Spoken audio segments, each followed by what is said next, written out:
iyi bike uri kuyibona, iyi bike mu 2014 yaguraga angahe? Iyi bike yaguraga amafaranga 100. Iyi bike mu 2018 yaguraga angahe? Iyi bike yaguraga amafaranga 150. Uyu munsi mu 2026 iyi bike igura angahe? Si 200. Mu myaka 5 iri imbere iyi bike urakeka izabigura angahe? Amafaranga 300 niba atazaba ari 400. None reka nkubaze, wowe niba hano wakoraga muri 2014 amafaranga baguhembaga, umushahara baguhembaga ari ugihembwa uyu munsi, urumva nta kibazo kirimo? Amafaranga agira icyo bita inflation.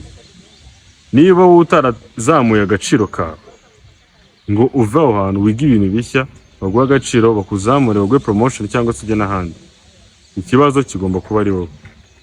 Niba ikibazo atari wowe, ni umubosi ukorera cyangwa se ahantu wakoraga cyangwa se ahantu ukorera.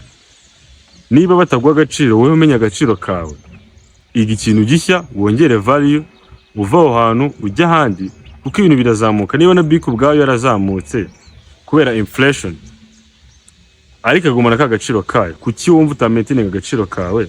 Niba batakago wowe ngo ukike, ibi ni ibyo niweho bireba. Utagira icyo ubikoraho uzaguma gutyo, ugukoresha azakomeza yunguka, azamuka ajya imbere, ukira aho ngaho. Utagiye gukora business yawe cyangwa ngo utangire ubuzima bushya cyangwa ngo wige ikintu gishya gituma ugira umusaruro cyangwa akamaro kuri market. Wibuke kumfollowinga, nitwa Rutare.